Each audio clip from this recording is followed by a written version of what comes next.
I've had this dream since I was a little girl that I could fly.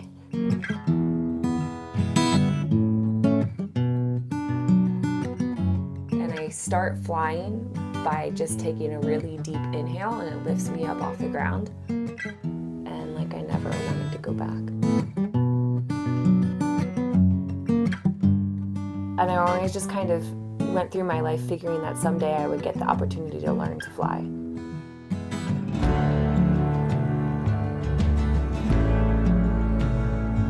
I remember taking off the water that first time with the skis and just having one of those, oh, you know, like, whoa, this is magic.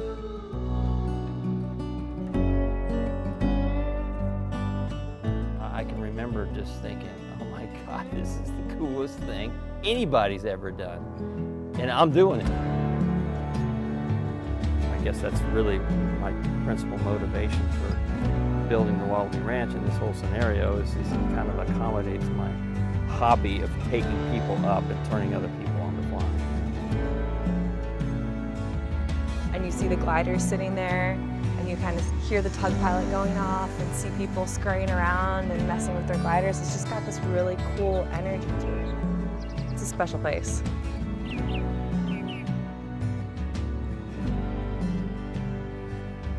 Whoever tells you when you're a little kid that you can fly? But at the same time, you know you can because you dream about it every night.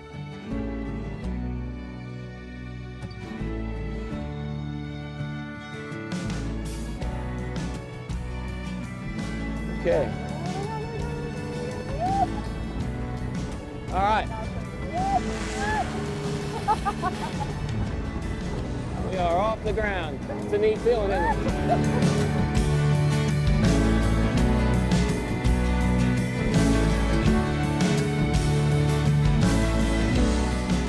Now this is the way the hang glider is designed to fly.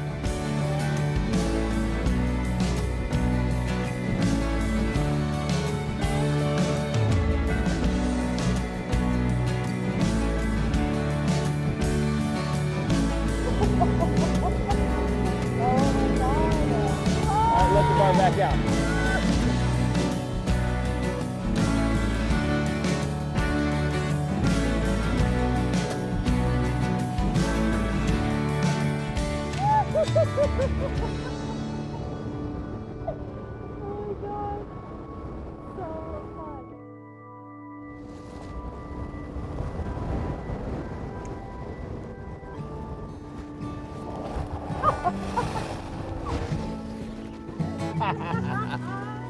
What do you think?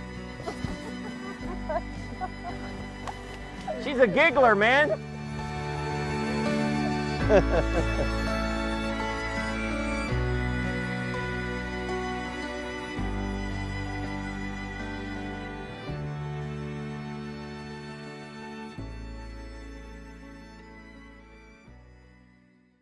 One of the things that keeps me motivated about the whole thing is when somebody like Sara Close comes out.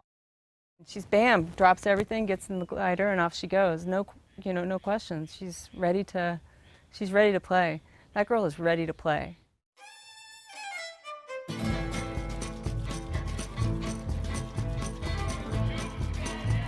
Whoa, he's coming in hot. It's like a weird bug. It's like Larby tail. See the flowers blooming on the hill, and my love is blooming for you still.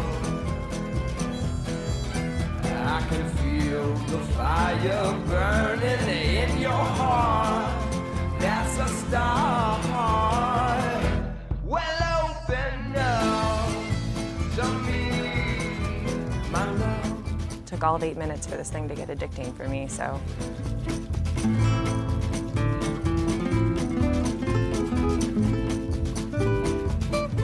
I was like, yeah, okay, cool, I can do this.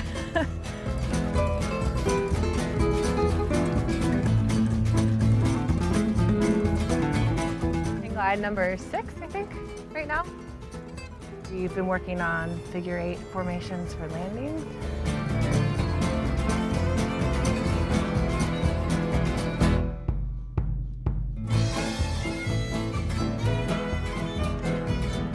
Before you know it, you're taking off and you're flying around, you're setting up your approach and your landing. And without you even really realizing it, Malcolm's not had his hands on the glider the whole time.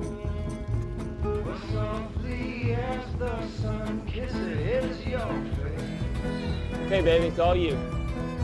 It disappears again without the trace.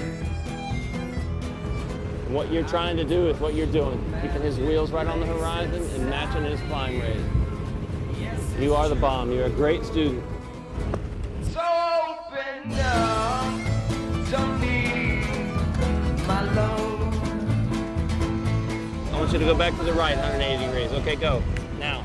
Good. Back to the left. Start pulling in. Calling like a dove, and it's my love.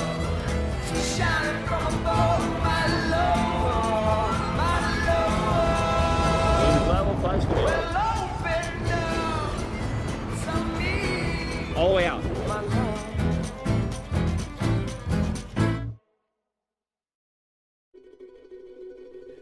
There was this point in my flying where things just got very calm in the tandems. There wasn't a lot of jerking around, there wasn't a lot of corrections, and in fact, there were entire flights where Malcolm wouldn't say a word to me. From the moment I get into my glider, I have Malcolm's voice running through my head. And it's this amazing soundtrack of pieces of advice and things to do that I don't even have to think about anymore. They're just in my head. You make all the decisions, when to turn in, everything else. All of a sudden I realized, like, whoa, Malcolm's actually letting me do a lot of this stuff on my own, and this idea of soloing is way more accessible than I thought it was going to be. And as soon as I realized that, it was like, yep, I could do this. I could do this solo thing. And not only can I, but I really want to.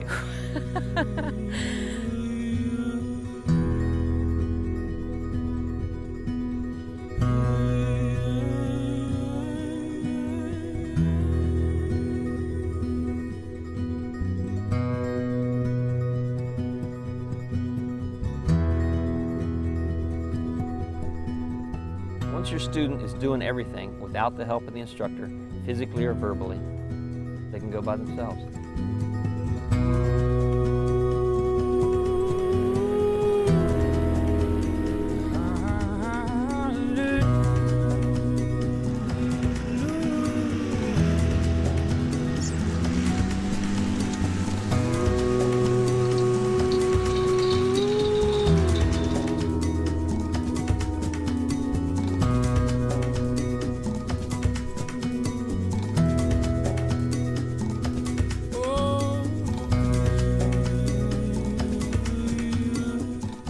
Emotional thing. There's a lot of responsibility, but it's a really, really magic feeling to turn somebody loose like that.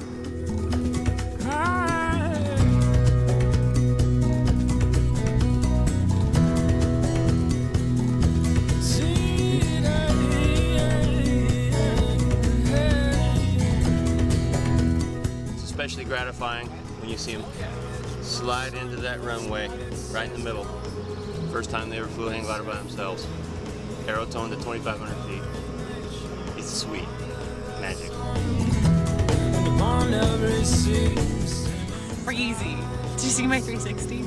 I got out there, Malcolm was like, get up and come straight back down to your figure 8. And I was like, I'm gonna have a little bit of fun first. Hey, baby. Hey! Congratulations. That was so much fun.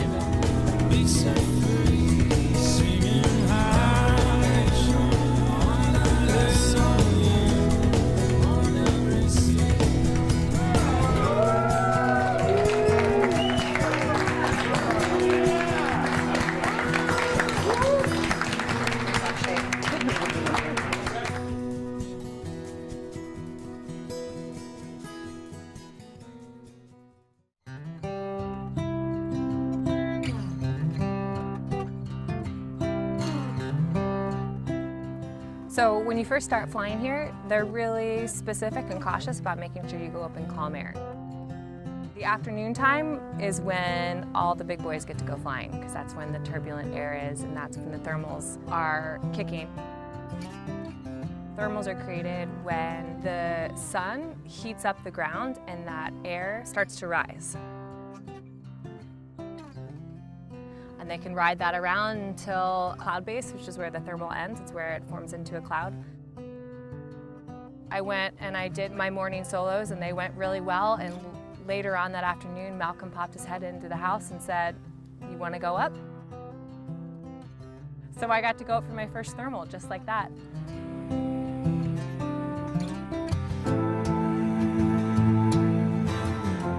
Felt like riding a bull. As soon as we released, and I just started turning, my vario started beeping. That was telling me that I was going up.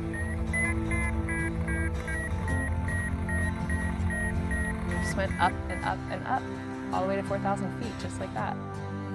Next thing you know, she's soaring and thermaling with birds, and she took to each part of the whole process of learning how to fly, right up until it was time to land on her feet. Listening to Malcolm tell me I had to land on my feet was kind of like listening to my dad, like, "Okay, Dad, fine, I won't land on my wheels anymore. I'll land on my feet if you say I have to."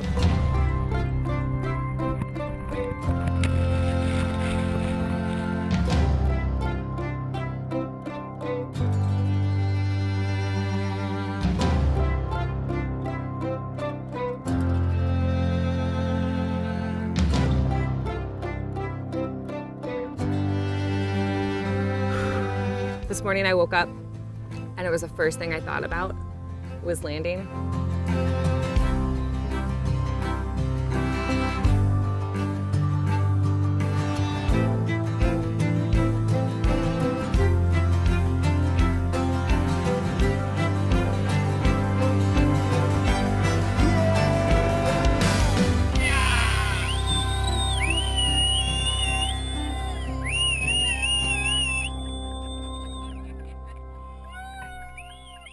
So I did it. I came in grinning like an idiot and stomped the heck out of the landing. It felt fantastic. Well, the typical scenario that happens for someone that's motivated about hang gliding and staying in hang gliding is after we get them soloed, after we get them thermaling, after we get them landing on their feet, they inevitably, of course, want to go and launch off a hill. And Sara is ready to head out west and learn how to foot launch. We are in Southern California and driving to Will's Wing to get my new glider. Oh, there it is. Yes!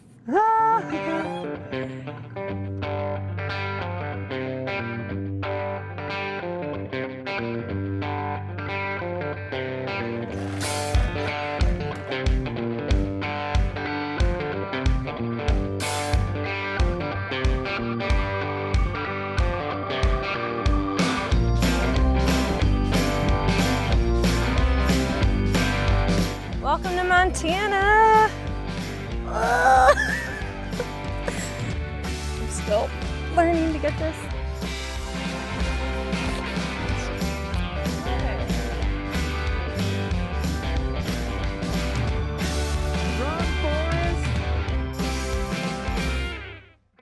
It doesn't really matter if you learn foot launching or arrow towing first. I think they both have a lot of value. Mount launching is different in that you have to work for it a little bit more.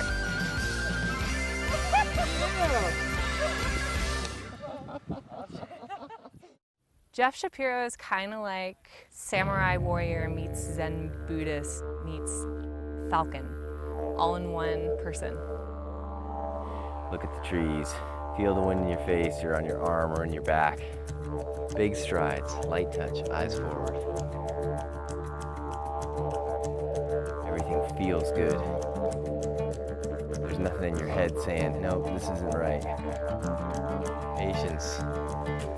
Jedi Zen Buddha.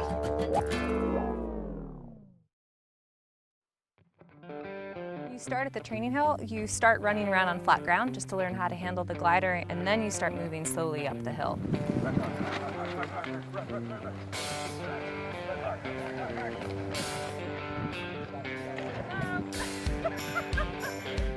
Hands up. Hold it. Good. You gotta be running until you're running in the air, and you gotta be ready to continue running. But then all of a sudden you're at the top and flying off the top of the hill. It happens pretty quick. Run hard, keep going. Hands up. Flare. Hold it. Good. Hold it.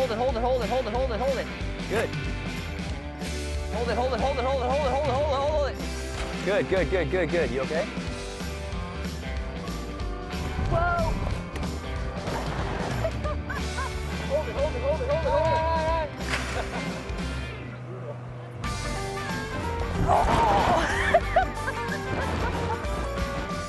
Right about here gives you just the right balance of both leverage to flare straight up and control to still be able to do last minute corrections.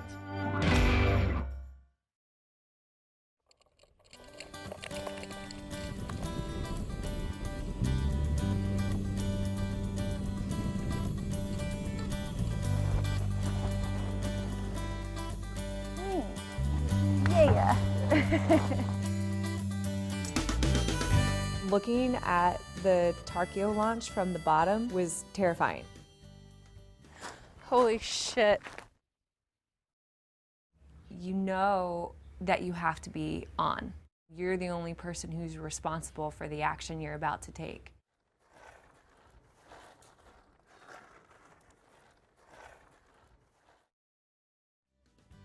So you breathe a sigh of relief, 'cause now is the time to fly. Oh, you fix your eyes on that sea of powder, and you kiss the clouds goodbye. I wanna make this run last forever. I couldn't make this run any better. Don't wanna hear about any changes in the weather. A waves to right, a breaking left to right, I'm free from gravity, 'cause you're light as a feather. I'm traveling to an unknown place, yeah. I'm making stops to ease my mind. I gotta see, gotta be, gotta live this life, yeah. One simple step at a time. Nice job, Sarah. Congratulations. Good job. Doing something like flying and turning that whole process into something that's possible just really makes you walk around the world with a different confidence. Yeah. It's not just a set of techniques that you learn. It's your own intuition that's looking around you and noticing what the environment around you is saying.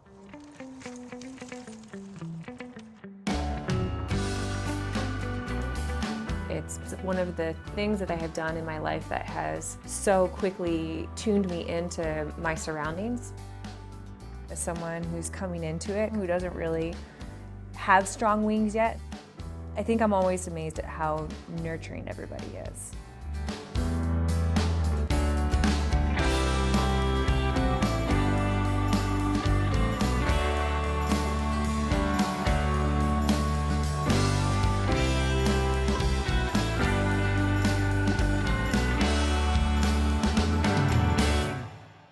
Yeah, we're going to arrow tow up out of Morton here. We're going to go to 5 Grand, and we're going to see a lot of big mountains. It's going to be great.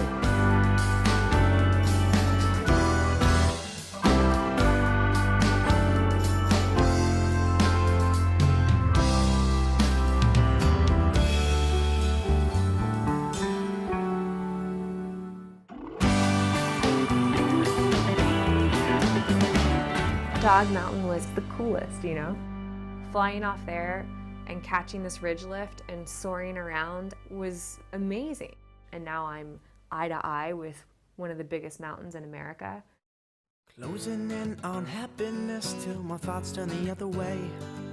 I'm chasing a dream that spins me out of control. Simplistic intuitions free me from the grip of society. Don't wanna live my life like it's a movie role, but I feel it in the air. on the highest mountaintop. Just wanna hold that breath forever. I'm dancing in the clouds with my feet still on the ground. I couldn't say a dream could get much better. And then the rain comes pouring down. Felt like everyone that I was flying with right then, we were like the luckiest people on the planet. Changes in the weather. You are the only person that can decide whether or not something's possible for you. And I don't think that I could have come through this entire experience of learning how to fly at this point and not feel like anything in my life is possible. Oh, yeah, yeah. Oh.